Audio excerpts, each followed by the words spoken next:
ಮಾಡಲೇಬೇಕು. KRS ಜಿಂದಾಬಾದ್, ರೈತ ಸಂಘ ಜಿಂದಾಬಾದ್, ರೈತರೇ ಒಂದಾಗಿ, ರೈತರೇ ಒಂದಾಗಿ, ಇನ್ಕ್ಲಾಬ್ ಜಿಂದಾಬಾದ್, ರೈತ ಸಂಘ ಜಿಂದಾಬಾದ್.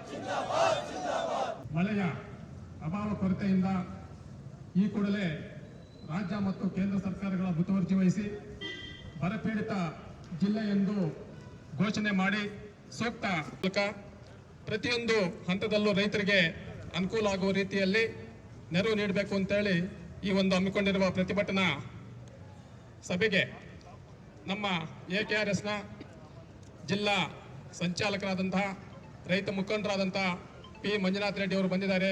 ಅವರಿಗೆ ನಿಮ್ಮೆಲ್ಲರ ಪರವಾಗಿ KRSನ ಪರವಾಗಿ ಸ್ವಾಗತವನ್ನು ಬಯಸ್ತಾ ಇದ್ದೀವಿ. ಅದೇ ರೀತಿಯಾಗಿ ಜಿಲ್ಲಾ ಸಹಜ ಸಾಲ ಮನ್ನಾ ಈ ಕೂಡಲೇ ಮಾಡಲೇಬೇಕು.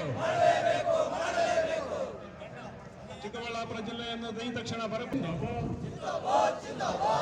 KRS ಜಿಂದಾಬಾದ್, KRS ಜಿಂದಾಬಾದ್, ರೈತರೇ ಒಂದಾಗಿ, ರೈತರೇ ಒಂದಾಗಿ, KRSನ ಪ್ರತಿಭಟನೆ ಯಶಸ್ವಿಯಾಗಲಿ, ರೈತರ ಹೋರಾಟ ಯಶಸ್ವಿಯಾಗಲಿ. ಚಿಕ್ಕಬಳ್ಳಾಪುರ ಜಿಲ್ಲೆಯನ್ನು ಈ ಕೂಡಲೇ ಬರಪೀಡಿತ ಜಿಲ್ಲೆ ಎಂದು ಘೋಷಣೆ ಮಾಡಲೇಬೇಕು. ಹಣ ಇಟ್ಟಿರುವ ಬಂಗಾರದ ಸಾಲವನ್ನು ತಕ್ಷಣ ಸಾಲ ಮನ್ನಾ ಮಾಡಲೇಬೇಕು. ರೈತರೇ ಒಂದಾಗಿ. ಕಚೇರಿ ಮುಂದೆ ಅಖಿಲ ಕರ್ನಾಟಕ ರೈತ ಸಂಘಟನೆ ಚಿಕ್ಕಬಳ್ಳಾಪುರ ಜಿಲ್ಲಾ ಸಮಿತಿ ವತಿಯಿಂದ ಈ ದಿನ ನಾವು ಪ್ರತಿಭಟನೆಯನ್ನು ಹಮ್ಮಿಕೊಂಡಿದ್ವಿ.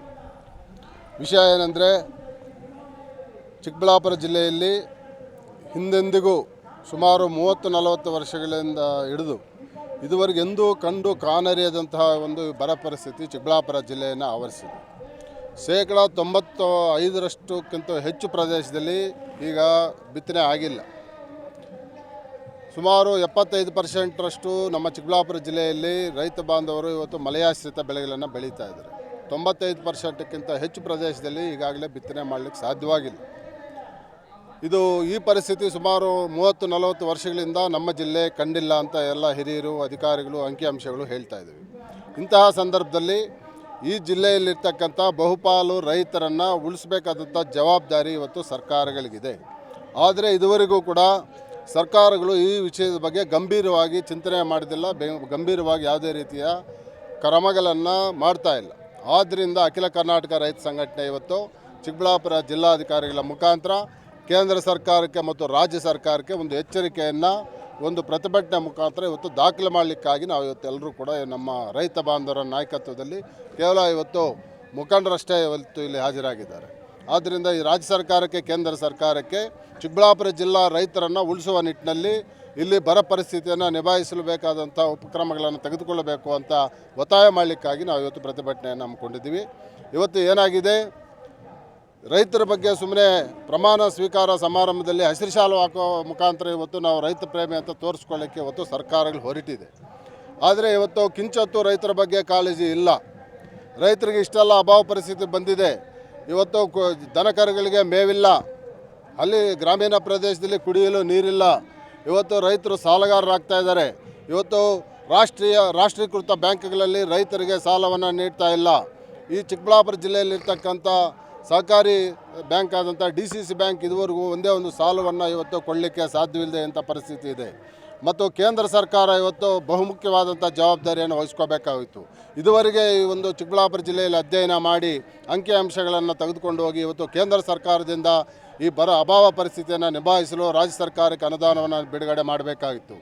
ಆದರೆ ಇವತ್ತು ಮೊನ್ನೆ ತಾನೇ ಇವತ್ತು ಪಾರ್ಲಿಮೆಂಟ್ ಅಧಿವೇಶನ ಮುಗಿಯಿತು. ಒಬ್ಬ ಈ ರಾಜ್ಯದ MP ಗಳು ಇವತ್ತು ಪಾರ್ಲಿಮೆಂಟ್ನಲ್ಲಿ ಚರ್ಚೆ ಮಾಡಲಿಕ್ಕೆ ಸಾಧ್ಯವಾಗಿಲ್ಲ. ಇದನ್ನು ನೋಡಿದ್ರೆ ಇವರು ಎಷ್ಟು ರೈತ ವಿರೋಧಿಗಳಿದ್ದಾರೆ ಅಂತ ಈ ಸಂದರ್ಭದಲ್ಲಿ ನಮಗೆಲ್ಲರಿಗೂ ಕೂಡ ಗೊತ್ತಾಗುತ್ತೆ. ಮೊನ್ನೆ ತಾನೇ ನಡೀತಾ ಇರ್ತಕ್ಕಂಥ ಪಾರ್ಲಿಮೆಂಟ್ ಅಧಿವೇಶನದಲ್ಲಿ ಇಷ್ಟೆಲ್ಲ ಇವತ್ತು ಎಲಿನಿನೋ ಚಂಡಮಾರುತದ ಪ್ರಭಾವದಿಂದ ಇವತ್ತು ಇಲ್ಲಿ ಬರಪೀಡಿತರಾಗಿ ಕೋಟ್ಯಾಂತರ ರೂಪಾಯಿ ನಷ್ಟ ಆಗಿ ಲಕ್ಷಾಂತರ ಜನರು ಇವತ್ತು ರೈತರು ಅಪಾಯ ಪರಿಸ್ಥಿತಿಯಲ್ಲಿ ಇದ್ದರೂ ಕೂಡ ರೈತರ ಬಗ್ಗೆ ತುಟಿ ಪಿಟಕ್ಕನ್ನದೇ ಇರ್ತಕ್ಕಂಥ ಈ ರಾಜ್ಯದಲ್ಲಿರ್ತಕ್ಕಂಥ ಹಲವಾರು MP ಗಳಿಗೆ ಇವತ್ತು ಚಿಕ್ಕಬಳ್ಳಾಪುರ ಜಿಲ್ಲೆಯ ಸಂಸದರನ್ನು ಸೇರಿಸ್ಕೊಂಡು ಇವತ್ತು ಎಷ್ಟು ರೈತ ವಿರೋಧಿಗಳಾಗಿದ್ದಾರೆ ಅಂತ ಈ ನಮಗೆ ಗೊತ್ತಾಗುತ್ತೆ. ಇವತ್ತು ನಮ್ಮ ರಾಜ್ಯದಲ್ಲಿ ಇವತ್ತು ರಾಜ್ಯ ಅಧಿವೇಶನ ನಡೀತಾ ಇದೆ. ಆದರೆ ಇವತ್ತು ಬರ ಪರಿಸ್ಥಿತಿ ಬಗ್ಗೆ ಚಕಾರ ಎತ್ತಲಿಕ್ಕೆ ಯಾರೂ ಸಿದ್ಧರಿಲ್ಲ. ಇಲ್ಲಿ ವಿರೋಧ ಪಕ್ಷಗಳು ಇವತ್ತು ರಾಜಕೀಯ ಮಾಡಿಕೊಂಡು ಯಾವುದೋ ಹಗರಣಗಳು ಅದು ಇದು ಅಂತ ರಾಜಕಾರಣಕ್ಕೋಸ್ಕರ ಇವತ್ತು ಸದನದ ಕಲಹರಣ ಮಾಡ್ತಾ ಇದೆಯಾಗಲಿ ಈ ನಿಜವಾಗಿ ಜಿಲ್ಲೆಯಲ್ಲಿ ಮತ್ತು ಈ ಬಯಲುಸೀಮೆ ಪ್ರದೇಶದಲ್ಲಿರ್ತಕ್ಕಂಥ ಬರ ಪರಿಸ್ಥಿತಿ, ಈ ರೈತರ ಇವತ್ತು ಹೀನಾಯ ಪರಿಸ್ಥಿತಿ, ಗಂಭೀರವಾದಂಥ ಇವತ್ತು ರೈತರು ನಷ್ಟಕ್ಕೀಡಾಗಿರ್ತಕ್ಕಂಥ ಪರಿಸ್ಥಿತಿ ಬಗ್ಗೆ ಇದುವರೆಗೂ ಕೂಡ ಒಂದೇ ಒಂದು ಪ್ರಶ್ನೆಯನ್ನು ಯಾರೂ ಕೂಡ ವಿರೋಧ ಪಕ್ಷದವರು ಕೇಳಲಿಕ್ಕೆ ಸರಿಯಿಲ್ಲ. ಇವತ್ತು ಅಧಿಕಾರ ನಡೆಸ್ತಾ ಇರ್ತಕ್ಕಂಥ ಪಕ್ಷಕ್ಕೆ ವಿರೋಧ ಪಕ್ಷಗಳಾಗಿರ್ತಕ್ಕಂಥವ್ರು ಇಂಥ ಒಂದು ಜ್ವಲಂತ ಸಮಸ್ಯೆಯನ್ನು ಇವತ್ತು ಎತ್ತಿ ಪರಿಹಾರಕ್ಕಾಗಿ ಒತ್ತಾಯಿಸಬೇಕಾಗಿದ್ದು ವಿರೋಧ ಪಕ್ಷಗಳ ಜವಾಬ್ದಾರಿ. ದುರಂತ ಇವತ್ತು ವಿರೋಧ ಪಕ್ಷಗಳು ಕೂಡ ಈ ರೈತರನ್ನು ಈ ಬರ ಪರಿಸ್ಥಿತಿಯನ್ನು ಸಂಪೂರ್ಣವಾಗಿ ಇವತ್ತು ಮರೆತಿದೆ. ಆದ್ದರಿಂದ ಇವರು ಕಾಟಾಚಾರಕ್ಕೆ ಇವತ್ತು ರೈತ ಪರ ಅಂತ ಹೇಳ್ಕೊತಾರೆ, ಭಾಷಣಗಳಲ್ಲಿ ಹೇಳ್ಕೊತಾರೆ. ಇದು ಸಂಪೂರ್ಣ ಇವತ್ತು ಸುಳ್ಳು ಅನ್ನೋದು ಇವತ್ತು ನಮ್ಮ ರಾಜ್ಯ ವಿಧಾನಸಭಾ ಅಧಿವೇಶನದಲ್ಲಿ ಮತ್ತು ನಮ್ಮ ಸಂಸತ್ ಅಧಿವೇಶನದಲ್ಲಿ ಇವತ್ತು ಜಾಹೀರಾಗಿದೆ.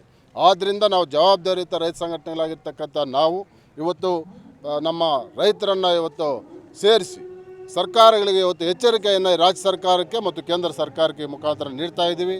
ಇವತ್ತು ಬೆಲೆ ನಷ್ಟ ಪರಿಹಾರ ಅಂತ ಹೇಳಿಬಿಟ್ಟು ಇವತ್ತು ಯಾವುದೋ ಹಳೆ OB ರಾಯನ ಕಾಲದ ಇವತ್ತು ಲೆಕ್ಕಾಚಾರವನ್ನು ಸರ್ಕಾರಗಳು ಮುಂದಿಟ್ಟು ಇವತ್ತು ಆನೆ ಒಟ್ಟಿಗೆ ಅರಿಕಾಸಿನ ಮಜ್ಜಿಗೆ ಅನ್ನೋ ರೀತಿಯಲ್ಲಿ ಪರಿಹಾರ ಕೊಡಲಿಕ್ಕೆ ಹೋಗ್ತಾ ಇದೆ. ಇವತ್ತು NDRF SDRF ಒಂದು ಅಭಾವ ಪರಿಹಾರ ಅಡಿ ನಿಧಿಯಲ್ಲಿ 2015ನೇ ಇಸ್ವಿಯಲ್ಲಿ ರಿವೈಸ್ ಮಾಡಿರ್ತಕ್ಕಂಥ ಒಂದು ಪರಿಹಾರ ಮಾನದಂಡಗಳಿದೆ. 2026 11 ವರ್ಷಗಳಾದರೂ ಸಹ ಇವತ್ತು ಕೇವಲ ಕುಂಟೆಗೆ 60 ರೂಪಾಯಿ ಇವತ್ತು ನೀರಾವರಿ ಪ್ರದೇಶಕ್ಕೆ, 130 ರೂಪಾಯಿ ಇವತ್ತು ಮಳೆಯಾಶ್ರಿತ ಪ್ರದೇಶಕ್ಕೆ ಪರಿಹಾರ ನೀಡ್ತೀವಿ ಅಂತ ಇವತ್ತು ಈ ಸರ್ಕಾರಗಳು ಹೊರಟಿದೆ. ಈ ಅಧಿಕಾರಿಗಳು ಕೂಡ ಅದಕ್ಕೆ ಕುಮ್ಮಕ್ಕು ನೀಡ್ತಾಯಿದ್ದಾರೆ. ಇದು ಅತ್ಯಂತ ಅವೈಜ್ಞಾನಿಕ, ಇದು ರೈತ ವಿರೋಧಿ. ಇವತ್ತು ಕೇವಲ ಕುಂಟೆಗೆ 60 ರೂಪಾಯಿ ಅಂತೆ, ಒಂದು ಹೆಕ್ಟಾರ್ಗೆ 6,000 ರೂಪಾಯಿ, ಒಂದು ಹೆಕ್ಟಾರ್ಗೆ 6,000 ರೂಪಾಯಿ ಪರಿಹಾರ ಕೊಡೋದ್ರಿಂದ ರೈತರಿಗೆ ಏನೂ ಪ್ರಯೋಜನ ಆಗೋದಿಲ್ಲ. ಇವತ್ತು ಏನೆಲ್ಲ ಬೆಲೆ ಏರಿಕೆ ಆಗ್ತಾಯಿದೆ, ಇವತ್ತು ಒಂದು ತಿಂಗಳಲ್ಲಿ 10 ಬಾರಿ ಡೀಸೆಲ್ ಬೆಲೆ, ಪೆಟ್ರೋಲ್ ಬೆಲೆ, ಗ್ಯಾಸ್ ಬೆಲೆ ಹೆಚ್ಚಿಗೆ ಮಾಡ್ತಾ ಇದ್ದಾರೆ. ರಸಗೊಬ್ಬರಗಳ ಬೆಲೆ ಒಂದು ತಿಂಗಳಲ್ಲಿ 2 ಪಟ್ಟು 3 ಪಟ್ಟು ಹೆಚ್ಚು ಮಾಡ್ತಾ ಇದ್ದಾರೆ. ಇವತ್ತು ಕೃಷಿ ಲಾಗುವಾಡುಗಳ ವೆಚ್ಚ ದುಬಾರಿ ಆಗ್ತಾ ಇದೆ. ರೈತರು ಇವತ್ತು ನಷ್ಟಕ್ಕೀಡಾಗಿ ದಿವಾಳಿ ಆಗ್ತಾಯಿದ್ದಾರೆ. ಆದರೆ ಸರ್ಕಾರಗಳು ಕೊಡುವ ಪರಿಹಾರವನ್ನು ಇವತ್ತು ಯಾವುದೇ ರೀತಿ ಇವತ್ತು ರಿವೈಸ್ ಮಾಡ್ದಿರಾ 15 ವರ್ಷಗಳಿಂದ 15-20 ವರ್ಷಗಳಿಂದ ಬ್ರಿಟಿಷರ ಕಾಲದ ಪರಿಹಾರ ನಿಧಿ ಅಂತ ಕೊಡಲು ಹೊರಟಿದ್ದಾರಲ್ಲ, ಅದಕ್ಕೆ ಇವತ್ತು ಈ ಕಣ್ಣು ಮುಚ್ಚಿ ಅಧಿಕಾರಿಗಳು ಕೂತಿದ್ದಾರಲ್ಲ. ಆದ್ದರಿಂದ ಇವರು ಕಣ್ಣು ತರಿಸಲಿಕ್ಕಾಗಿ ನಾವು ಇವತ್ತು ಹೋರಾಟವನ್ನು ಅಖಿಲ ಕರ್ನಾಟಕ ರೈತ ಸಂಘಟನೆ ವತಿಯಿಂದ ನಾವು ಇವತ್ತು ಅವ್ರಿಗೆ ಎಚ್ಚರಿಕೆಯನ್ನು ಕೊಡ್ತಾ ಇದ್ದೀವಿ. ಯಾವುದೇ ಕಾರಣಕ್ಕೂ ನಾವು ಪರಿಹಾರವನ್ನು ಒಪ್ಪೋದಿಲ್ಲ. ಈಗಾಗಲೇ ಲಕ್ಷಾಂತರ ಜನ ಬೆಳೆ ವಿಮೆಯನ್ನು ನಮ್ಮ ಜಿಲ್ಲೆಯಲ್ಲಿ ಇವತ್ತು ವಿಮೆ ನೋಂದಣಿ ಮಾಡಿಸಿದ್ದಾರೆ.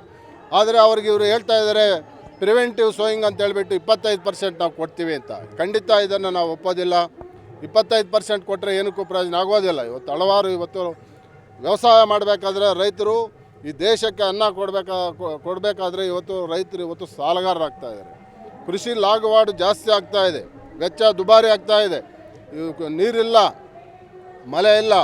ಇಂಥ ಪರಿಸ್ಥಿತಿಯಲ್ಲಿ ತನ್ನ ಹೆಂಡತಿ ಮಕ್ಕಳಿಗೆ ಇವತ್ತು ಊಟ ಹಾಕದೇ ಇದ್ದರೂ ರೈತರಿಗೆ ಇವತ್ತು ದೇಶಕ್ಕೆ ಊಟ ಹಾಕಬೇಕು ಅಂತ ಹೇಳಿ ಹೊರಟಿರ್ತಕ್ಕಂಥ ರೈತರಿಗೆ ಇವತ್ತು ಕಾಟಾಚಾರಕ್ಕೆ ಪರಿಹಾರ ಕೊಡ್ತೀವಿ, ಕಾಟಾಚಾರಕ್ಕೆ ವಿಮಾ ಪರಿಹಾರವನ್ನು ನಾವು ಕೊಡ್ತೀವಿ, ಕಾಟಾಚಾರಕ್ಕೆ ಅಭಾವ ಪರಿಹಾರ ನಿಧಿಯನ್ನು ನಾವು ಕೊಡ್ತೀವಿ ಅಂತ ಹೇಳಿದ್ರೆ ಖಂಡಿತ ನಾವು ಅದನ್ನು ವಿರೋಧ ಮಾಡ್ತೀವಿ. ಆದ್ದರಿಂದ ಇವತ್ತು ಜಿಲ್ಲಾಧಿಕಾರಿಗಳ ಬಗ್ಗೆ ಎಲ್ಲೋ ಒಂದು ಕಡೆ ನಮಗೆ ಒಂದು ಆಶಾಭಾವನೆ ಇದೆ. ಇವರು ಒಂದು ರೈತರ ಪರವಾಗಿ ಕೆಲಸ ಮಾಡ್ತಿದ್ದಂಥ ಆಶಾಭಾವನೆ ಇದೆ. ಆದ್ದರಿಂದ ಅವ್ರ ಮುಖಾಂತರ ಈ ಸರ್ಕಾರಗಳಿಗೆ, ರಾಜ್ಯ ಸರ್ಕಾರ ಮತ್ತು ಕೇಂದ್ರ ಸರ್ಕಾರಕ್ಕೆ ರೈತ ಪರವಾದಂಥ ಇವತ್ತು ಪರಿಹಾರ ಕ್ರಮಗಳನ್ನು, ಯೋಜನೆಗಳನ್ನು ಜಾರಿ ಮಾಡಿಸಬೇಕು. ಏನೇನು ಬೇಡಿಕೆಗಳಿದ್ದಾವೆ ಸರ್? ಆಗಲೇ ನಾವು ಹೇಳ್ದಂಗೆ ಫಸ್ಟು ನಮ್ಮ ಜಿಲ್ಲೆಯನ್ನು ಬರಪೀಡಿತ ಜಿಲ್ಲೆ ಎಂದು ತಕ್ಷಣ ಘೋಷಣೆ ಮಾಡಬೇಕು. ಇವತ್ತು ಏನೆಲ್ಲ ರೈತರು ಬೆಳೆ ವಿಮೆ ನೋಂದಣಿ ಮಾಡಿದ್ದಾರೆ ಅವರಿಗೆ ನ್ಯಾಯಯುತವಾದಂಥ ವೈಜ್ಞಾನಿಕವಾದಂಥ ವಿಮೆಯನ್ನು ಇವತ್ತು ವಿಮಾ ಕಂಪನಿಗಳಿಂದ ಕೊಡಿಸಬೇಕಂತ ಜವಾಬ್ದಾರಿ ರಾಜ್ಯ ಮತ್ತು ಕೇಂದ್ರ ಸರ್ಕಾರಗಳಿಗಿದೆ. ಮೂರನೇದು, ಇವತ್ತು ವಿಮೆಗೆ ಕಡದೇ ಇರತಕ್ಕಂಥ ಎಲ್ಲ ರೀತಿಯ ಬೆಳೆಗಳಿಗೆ, ನೀರಾವರಿ, ಮಳೆಯಾಶ್ರಿತ, ತೋಟಗಾರಿಕೆ, ಎಲ್ಲ ರೀತಿಯಾದಂಥ ಇವತ್ತು ಅಭಾವದಿಂದ ನಷ್ಟಕ್ಕೀಡಾಗಿರ್ತಕ್ಕಂಥ ರೈತರಿಗೆ ನಷ್ಟ ಪರಿಹಾರವನ್ನು ಕೇಂದ್ರ ಅಭಾವ ಪರಿಹಾರ ನಿಧಿ ಮತ್ತು ರಾಜ್ಯ ಅಭಾವ ಪರಿಹಾರ ನಿಧಿ ಅಡಿಯಲ್ಲಿ ಇವತ್ತಿನ ಈ ಒಂದು ಲೆಕ್ಕಾಚಾರಕ್ಕೆ ತಕ್ಕಂತೆ, ವೈಜ್ಞಾನಿಕವಾದಂಥ ಲೆಕ್ಕಾಚಾರಕ್ಕೆ ತಕ್ಕಂತೆ ಇವತ್ತು ರೈತರಿಗೆ ಪರಿಹಾರವನ್ನು ನೀಡಬೇಕಾಗಿದೆ. ಹೆಕ್ಟೇರ್ಗೆ ನಾವು ಇವತ್ತು ಕನಿಷ್ಠ 50,000 ರೂಪಾಯಿ ಕೊಡಲೇಬೇಕು ಅಂತ ಹೇಳಿದ್ದೀವಿ. ಆದರೆ ಕೇಂದ್ರ ಸರ್ಕಾರಗಳು ಇವತ್ತು ಹೇಳ್ತಾ ಇದ್ದಾವೆ ನೀರಾವರಿಗೆ 6,000, ಮಳೆಯಾಶ್ರಿತ ನೀರಾವರಿಗೆ 13,000, ಮಳೆಯಾಶ್ರಿತ 6,800 ರೂಪಾಯಿ, ತೋಟಗಾರಿಕೆಗಳಿಗೆ ಮತ್ತು 18,000 ರೂಪಾಯಿ ಅಂತ ಏನು ಇವತ್ತು ಹಳೆಯ ಮಾನದಂಡಗಳನ್ನು 2015ರ ಮಾನದಂಡಗಳನ್ನು ಇವತ್ತು ಸರ್ಕಾರ ಅಧಿಕಾರಿಗಳು ತೋರಿಸ್ತಾ ಇದ್ದಾರೆ. ಆದರೆ ಇದು ಖಂಡಿತ ಯಾರೂ ಕೂಡ ಒಪ್ಪುವಂಥದ್ದಲ್ಲ. ಅದು ವೈಜ್ಞಾನಿಕ ರೀತಿಯಲ್ಲಿ ಕೊಡಬೇಕು ಅಂತ ನಾವು ಹೇಳ್ತಾ ಇದ್ದೀವಿ. ರೈತರ ಸಾಲ ಮನ್ನಾ ಮಾಡಬೇಕು ಅಂತ ನಾವು ಒತ್ತಾಯ ಮಾಡ್ತಾ ಇದ್ದೀವಿ. ಇವತ್ತು ಸಹಕಾರಿ ಬ್ಯಾಂಕ್ಗಳ ಮುಖಾಂತರ ರೈತರಿಗೆ ಹೊಸ ಸಾಲಗಳನ್ನು ನೀಡಬೇಕು, ಸಿರಿಶಕ್ತಿ ಸಂಘಗಳಿಗೆ ಹೊಸ ಸಾಲಗಳನ್ನು ನೀಡಬೇಕು ಅಂತೇಳಿ ನಾವು ಒತ್ತಾಯ ಮಾಡ್ತಾ ಇದ್ದೀವಿ. ಮತ್ತು ಇವತ್ತು ಯಾವುದೇ ನಿಯಂತ್ರಣವಿಲ್ಲದೆ ಇವತ್ತು ಕೃಷಿ ಲಾಗವಾಡುಗಳು ಹೆಚ್ಚಲಾಗ್ತಾ ಇದೆ. ಅದು ರಸಗೊಬ್ಬರ ಆಗಿರ್ಬೋದು, ಕ್ರಿಮಿನಾಶಕಗಳಾಗಿರ್ಬೋದು, ಎಲ್ಲ ರೀತಿಯ ರೈತರು ಉಪಯೋಗಿಸ್ತಕ್ಕಂಥ ಎಲ್ಲ ಇವತ್ತು ಏನೆಲ್ಲ ನಮ್ಮ ಕೃಷಿ ಲಾಗವಾಡುಗಳಿದೆ ಇದು ನಿಯಂತ್ರಣವಿಲ್ಲದೆ ಮಿತಿಮೀರಿ ಇವತ್ತು ಕಾಲಸಂತೆಯಲ್ಲಿ ಮಾರಾಟ ಮಾಡ್ತಾ ಇದ್ದಾರೆ. ಈ ಜಿಲ್ಲೆ ಇರ್ತಕ್ಕಂಥ ಕೃಷಿ ಅಧಿಕಾರಿಗಳು ತುಂಬ ಅವರು ಅಯೋಗ್ಯರಿದ್ದಾರೆ. ಈ ಜಿಲ್ಲೆಯಲ್ಲಿರ್ತಕ್ಕಂಥ ಕೃಷಿ ಅಧಿಕಾರಿಗಳು ಯಾರೂ ಕೂಡ ರೈತರ ಪರವಾಗಿ ಕೆಲಸ ಮಾಡ್ತಾ ಇಲ್ಲ. ಇವರೆಲ್ಲ ಕೂಡ ಬ್ರೋಕರ್ ಕೆಲಸ ಮಾಡ್ತಾ ಇದ್ದಾರೆ. ಇವರೆಲ್ಲ ಯಂತ್ರೋಪಕರಣಗಳ ಏಜೆಂಟ್ಗಳ ಹತ್ರ ಕಮಿಷನ್ ಇಸ್ಕೊಳ್ಳೋದಕ್ಕೋಸ್ಕರ, ಇವತ್ತು ಸರಬರಾಜುದಾರರ ಹತ್ರ ಕಮಿಷನ್ ಇಸ್ಕೊಳ್ಳೋಕ್ಕೋಸ್ಕರ ಈ ಜಿಲ್ಲೆಯಲ್ಲಿ ಕೃಷಿ ಅಧಿಕಾರಿಗಳು ಕೆಲಸ ಮಾಡ್ತಾ ಇದ್ದಾರೆ. ನಿಜವಾಗಿ ಇವತ್ತು ರೈತರ ಒಳಗೆ ಹೋಗಿ ರೈತರಿಗೆ ಏನೆಲ್ಲ ನಷ್ಟ ಪರಿಹಾರ ಆಗಿದೆ, ಎಷ್ಟೆಲ್ಲ ನಷ್ಟ ಪರಿಹಾರ ಆಗಿದೆ, ಏನೆಲ್ಲ ಮಾಡಬೇಕು ಅನ್ನೋ ವಿಚಾರದಲ್ಲಿ ಸಂಪೂರ್ಣವಾಗಿ ಜಿಲ್ಲೆಯಲ್ಲಿರ್ತಕ್ಕಂಥ ಕೃಷಿ ಅಧಿಕಾರಿಗಳು ಬಹುಪಾಲು ಕೃಷಿ ಅಧಿಕಾರಿಗಳು ಇವತ್ತು ಮರೆತಿದ್ದಾರೆ. ಇವರು ಕೇವಲ ಕಮಿಷನ್ಗೋಸ್ಕರ ಇವತ್ತು ಕೆಲಸ ಮಾಡ್ತಾಯಿದ್ದಾರೆ. ಆದ್ದರಿಂದ ಅವ್ರ ಮೇಲೆ ಕ್ರಮ ಜರುಗಿಸಬೇಕು, ರೈತರ ಪರವಾಗಿ ಸರ್ಕಾರಗಳು ಬರಬೇಕು, ಇದಕ್ಕೆ ಅಧಿಕಾರಿಗಳು ಕೆಲಸ ಮಾಡಬೇಕು ಅಂತೇಳಿ ಈ ಸಂದರ್ಭದಲ್ಲಿ ಒತ್ತಾಯ ಮಾಡ್ತಾರೆ.